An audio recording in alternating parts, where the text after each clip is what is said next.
17 वर्षापासून त्यांना दारूचं व्यसन होतं आणि आपल्या चर्चला ते येऊ लागले. ते म्हणतात आता 1 महिना झाला मी दारूचं व्यसन पूर्णपणे सोडलेलं आहे आणि आता 17 वर्षापासूनचं व्यसन निघून गेलेलं आहे. 17 years used to drink. 17 years. 17 वर्ष ते दारू प्यायचे. And now 17 वर्ष तुम्ही दारू प्यायचं. तर 17 वर्ष दारू प्यायचो, सोडतच नव्हतो. इथे जेव्हा मी चर्चला येत होतो तरी मी पित होतो. आता मी 1 महिना झालो ऑटोमॅटिकच बंद झाले होते. ऑटोमॅटिकच बंद झालं. हां, ऑटोमॅटिकच बंद. आता बरं वाटतं. पण असं बरं वाटतं ते दारूचे पिणाऱ्याच्या लोकांपाशी जाऊच वाटत नाही. See that. हां, he doesn't want to sit with those people who are alcoholics. Hallelujah. This is God's doing. हे देवाचं कार्य आहे. Thank you Jesus. Amen. God bless you. 6 जानेवारी 2025 पहाटे 4ची वेळ ब्रदरांना फिट्स आले, झोपेमध्ये जोरात ओरडले. ही त्यांची बायको आहे. या लगेच उठल्या, ताबडतोब त्यांना हॉस्पिटलमध्ये घेऊन गेले. हॉस्पिटलमध्ये गेल्यानंतर त्यांचे MRI करण्यानंतर आढळलं की डाव्या बाजूला 4.5 सेंटीमीटरची गाठ झालेली आहे ट्यूमरची. त्याच्यानंतर डॉक्टरांनी ताबडतोब त्यांना ऑपरेशन सांगितलं, सर्जरी करावी लागेल. 16 डॉक्टरांची टीम गोळा झाली. त्यांचं जे काही आहे सगळे MRI वरती डिस्कशन करण्यात आलं आणि असं ठरलं की त्यांचं स्कल जे आहे कवटी फोडणार आणि त्याच्यातून ती गाठ बाहेर काढणार आणि सिरामिकचं जे आहे स्कल ते त्यांना बसवणार. तर या सगळ्या प्रोसेसमध्ये खूप वेळ जाणार आहे. डॉक्टरांनी बायकोला ह्यांच्या भावाला साईडला घेतलं आणि सांगितलं की हे ऑपरेशन खूप क्रिटिकल आहे. तर या ऑपरेशनमध्ये त्यांची मेमरी लॉस होऊ शकते, कोमामध्ये जाऊ शकतात, प्लस त्याच्यानंतर त्यांना पॅरालिसिस पण येऊ शकतं आणि मेंटल डिसऑर्डर पण त्यांना होऊ शकतात. हे 4 गोष्टी त्यांना सांगण्यात आल्या होत्या. प्लस ऑपरेशन नंतर 2 महिने ते बेड रिडन राहतील, काहीसुद्धा हालचाल ते करणार नाही. तर ही तयारी तुम्ही सर्वांनी ठेवा. आणि सांगतात की ऑपरेशनचा दिवस ठरला होता बिशपजी आणि हे ब्रदर ऑपरेशन थिएटरमध्ये जाण्याच्या आधी गुडघ्यावरती गेले, प्रभूकडे प्रार्थना केली, म्हणे प्रभू तू तार नाही तर तू मार, माझा तुझ्यावरती विश्वास आहे, मला झोपून राहायचं नाही, बेड रिडन मला राहायचं नाही, ऑपरेशन नंतर मी परफेक्ट व्हायला पाहिजे. आणि ते ऑपरेशनला गेले. 6 तास त्यांचं जे ऑपरेशन आहे ते चालू होतं आणि हे सिस्टर त्यांच्यासाठी प्रार्थना करत होत्या. प्लस त्या चर्चमध्ये देखील येऊन त्यांनी प्रार्थना केली आणि गॉड इज सो अमेझिंग बिशपजी. डॉक्टर पण आश्चर्यचकित झाले. ऑपरेशन नंतर 4 तासात हा माणूस स्वतः चालत बेडवरती जाऊन झोपलेला आहे. 2 महिने जिथं झोपायला सांगितलं होतं बिशपजी, एक 5 ते 8 दिवसामध्ये स्वतः कार ड्राईव्ह करून कामावरती जायला सुरू झालं. मेन म्हणजे सांगितलं होतं की ही जी गाठ आहे ही कॅन्सरची असणार आहे आणि ऑपरेशन नंतर ती मुंबईला पाठवली तर ती कॅन्सरची गाठ नव्हती, ती पाण्याची गाठ निघाली. See that. आमेन. Praise किती God. छान. What a miracle. 4 दिवसामध्ये ना ते 4 व्हीलर चालवत होते, डोक्यामध्ये टाकी ठेवून. See that. देव तुमच्या सोबत आहे. God bless you. सिस्टर म्हणतात वयाच्या 18व्या वर्षापासून त्यांना मिसरीचं व्यसन होतं. त्यांच्या दिवसाची सुरुवातच मिसरीने होत होती आणि ते म्हणतात की मला प्रत्येकजण घरात सगळे ओरडत होते की ही सवय तू काढ, कारण ही सवय चांगली नाही आहे. परंतु ती म्हणतात ते स्वतः पण प्रयत्न केली पण तिच्याकडनं हे झालं नाही. परंतु जशा त्या आपल्या चर्चमध्ये येत आहेत, प्रभू येशूचं वचन ऐकत आहेत, शेवटच्या प्रार्थनेमध्ये तुमच्याबरोबर त्या सहमत होऊन ते प्रार्थना करू लागल्या आणि देवाच्या कृपेने ते म्हणतात ते व्यसन आता पूर्णपणे निघून गेलेलं आहे. म्हणून ते सर्व गौरव प्रभु येशू ख्रिस्तांना देतात. Hallelujah. Amen. God God bless you.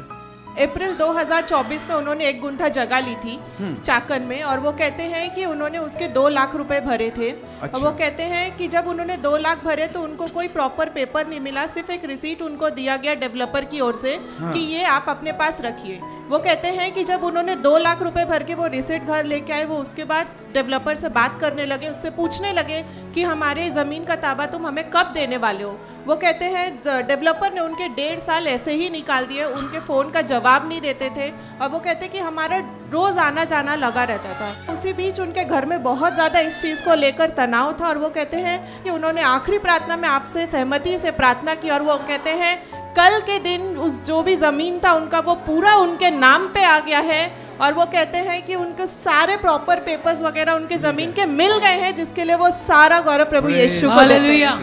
आमेन. कुणी केलंय काम? प्रभू येशू नाही केलं. घेऊन गुडघ्यावरती आम्ही प्रेयर केलं, देवा बाप्पा 1.5 वर्ष झालं आमचं आम्हाला जागा मिळते, आम्ही प्रेयर केलं आणि कालच्या गुरुवारी आमच्या नावावर जागा झाली. झालं. Praise God. God bless you. हे कुटुंब आहे. 2003 साली त्यांचं लग्न झालं आणि ते सांगतात लग्नाच्या काही दिवसानंतरच खटके उडायला लागले. दोघा नवरा बायकोंचं अजिबात पटायचं नाही, सारखी भांडणं होत होती, सारख्या या घर सोडून निघून जात होत्या आणि या सगळ्या त्रासाला ते खूप कंटाळले होते. ते सांगतात की एके दिवशी त्यांच्या मित्राने त्यांना आपल्या चर्चबद्दल सांगितले की तू एकदा विनायक वर्कर्स चर्चमध्ये जा आणि तिथं प्रार्थना कर, प्रभू नक्की तुझ्या लग्नामध्ये इंटरफेअर करेल आणि सगळं व्यवस्थित करेल. ते आले इथे, त्यांनी इथं वचन ऐकलं आणि ते सांगतात शेवटच्या प्रार्थनेमध्ये त्यांनी सांगितलं की आम्ही आमचं मॅरेज तुझ्या हातामध्ये देतो आणि प्रभूने खरंच चमत्कार केला. बिशपची अजून एक गोष्ट, डिवोर्स पेपर्स साईन झाले होते, ऑलमोस्ट सिग्नेचर केलेले होते, सेपरेशन डन झालं होतं. That boy is crying. Yes, कारण दोन्ही लेकरांवरती आई वडिलांच्या भांडणाचा खूप मानसिक त्रास होत होता. आणि ते सांगतात दुसऱ्या दिवशी डेट मिळाली होती आणि दुसऱ्या दिवशी जाण्याच्या आधी त्या दोघांनी एकमेकांशी बोलले आणि ते म्हणाले की सेपरेट नको व्हायला, प्रभू येशू ख्रिस्ताने ऑलरेडी आपल्या हृदयामध्ये कार्य केलेलं आहे आणि त्यांनी ते विश्वासाने स्वीकारलं. आज दोघं जण एकत्र आहे, संपूर्ण कुटुंब प्रभू येशूने बांधून ठेवलेलं आहे. He is also crying. Father is crying, son is crying, Mother is crying. mother is also crying. How good God is. देवाला कधी सोडू नका, ते येशू आहे तुझ्या बरोबर. येशूला सोडू नका, तो तुम्हाला असंच बांधून ठेवेल त्याच्या प्रीतीत. आमेन, आमेन. गॉड ब्लेस यू बेटा. सिस्टर एका IT कंपनीमध्ये काम करतात. तिकडे 2 वर्ष झाले. ते सांगतात की त्यांना पगारामध्ये बढती दिली नाही. ते त्यांच्या मॅनेजरशी आधी पण बोललेल्या, तर तेव्हा त्यांनी त्यांना सांगितलं की तुमचा पगार ऑलरेडी खूप जास्त आहे आणि जे तुम्ही प्रोजेक्टवर काम करता तुम्ही तेच काम करत आहे, तर नवीन असं काही नाही की ज्याने आम्ही तुम्हाला बढती देऊ. तर मागच्या सोमवारी त्या चर्चमध्ये अगदी असं ते म्हणतात जड हृदय घेऊन ती आपल्या चर्चमध्ये आल्यानंतर ते म्हणतात ऋतूतील उत्तम बीज जे होतं त्याचाही मागचा सोमवार शेवटचा दिवस होता. त्या दिवशी पण त्याच्या पाकिटामध्ये पैसे टाकायला पण तिच्याकडे स्वतःचे पैसे नव्हते. तिने एकाकडनं उष्णे घेऊन ते पैसे घेऊन इथे आली आणि ते तिने विश्वासाने इथे पेरल्यानंतर ती म्हणते की त्याच दिवशी तिला हेही कळालं की कंपनीमध्ये बऱ्याच लोकांना इन्क्रीमेंट मिळालं, पगारामध्ये बढती झाली, परंतु तिचं नाव त्या यादीमध्ये नव्हतं. पण तरी देखील ती म्हणते ती हताश झाली नाही. तर त्याच दिवशी आपल्या चर्चमध्ये पण वचन होतं की जे काही तुमच्याकडे आहे ते बहुगुणित होईल आणि त्यात त्याने विश्वास धरला आणि ती प्रार्थना करून घरी गेली. आणि ती म्हणते बुधवारी जे आहे तिला तिच्या मॅनेजरकडनं फोन आला, तिच्या पगारामध्ये 1 नाही 5, 10 नाही तर 20% बढती प्रभू येशू ख्रिस्ताने दिलेली आहे. म्हणून ती सर्व गौरव प्रभू येशू ख्रिस्ताना देते. Hallelujah.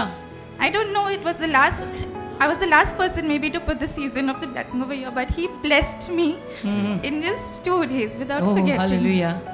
So all praise to the Lord. ऋतूतील उत्तम बीजाचं दान पेरल्यानंतर प्रभूने लगेचच तिला उत्तर दिलं. God loves you. Yes, God loves you. Amen. जेव्हा हे बाळ पोटामध्ये होतं, 3 महिन्याचा गर्भ होता, तेव्हा डॉक्टरांनी चेकअप वगैरे केलं. त्या टेस्टमध्ये असं आढळलं की यांची शुगर खूप जास्त आहे. डॉक्टरने क्लिअरली सांगितलं की गर्भ खाली करावा लागेल कारण तुमची शुगर जास्त आहे, तुम्हाला आणि तुमच्या बाळाच्या जीवाला धोका आहे. पण या सिस्टर म्हणतात नित्यनियमाने आपल्या चर्चमध्ये येत होत्या, परमेश्वराकडे त्यांनी त्यांचं गाऱ्हाणं मांडलं की हे बाळ मला पाहिजेच आहे, तर तू ह्याला आशीर्वाद कर. आणि बाय फेथ त्या चर्चमध्ये येत राहिला, प्रार्थना करत राहिला आणि आज बाळाला घेऊन चर्चमध्ये आलेले आहेत. हालेलुया. आमेन. आमेन. यूट्यूबद्वारे त्यांना आपल्या चर्चविषयी कळालं आणि त्यानंतर त्या आपल्या चर्चमध्ये आल्या. त्या म्हणतात मागील 6 महिन्यामध्ये त्या सातत्याने आजारी पडत होत्या आणि त्या दवाखान्यामध्ये जात होत्या, बरेच पैसे पण खर्च केले, पण त्यांना काही आरोग्य मिळत नव्हतं. पण जशा त्या सातत्याने आता आपल्या चर्चला येत आहेत, ते म्हणतात प्रभू येशूने त्यांना स्पर्श केला. आजही शेवटच्या प्रार्थनेच्या वेळेला त्यांच्या पोटामध्ये खूप दुखत होतं, परंतु जसा त्यांना प्रभू येशूने त्यांना स्पर्श केला, आज या पूर्णपणे बऱ्या झालेल्या आहेत. म्हणून त्यात सर्व गौरव प्रभू येशूला देतात. हालेलुया. आमेन. ते म्हणतात 1 महिन्यापासून भयंकर त्यांचे पाय दुखायचे बिशपजी. ते म्हणतात औषध गोळा केला, 1 लाख रुपये जवळजवळ खर्च केला त्यांनी, पण त्यांचे जे पाय दुखायचे ते काही थांबायचं नाही. गेल्या शनिवारी आपल्या आशीर्वाद सभेला आल्या, शेवटच्या प्रार्थनेमध्ये सहमत झाल्या आणि प्रभू येशूने त्यांना स्पर्श केला आणि तात्कालिक आरोग्य मिळालं त्यांना. आणि तेव्हापासून ते म्हणतात आठवड्याभरापासून मला संपूर्ण आरोग्य मिळालंय, माझी पायदुखी पूर्ण थांबलेली आहे. सर्व गौरव ते प्रभु येशूला देतात. காலையில் அந்த ஜோ பண்ணியிருந்தேன். அப்போ ஆண்டவர் சொன்னார் டெஸ்ட் பண்ணி கொடுண்டா. அப்போ நான் அந்த டெஸ்ட் பண்ணி ஆவி ஆண்டவன் காமிச்சாரு, டெஸ்ட் பண்ணி போய் குளிந்தீன்னு. Thank you, Father. Thank you for blessing her. You told her to give the testimony, and here she is. Touch her family, touch her children, and fulfill all her heart's desire. Hallelujah. Be blessed and healed in the name of Jesus Christ of Nazareth. Thank you.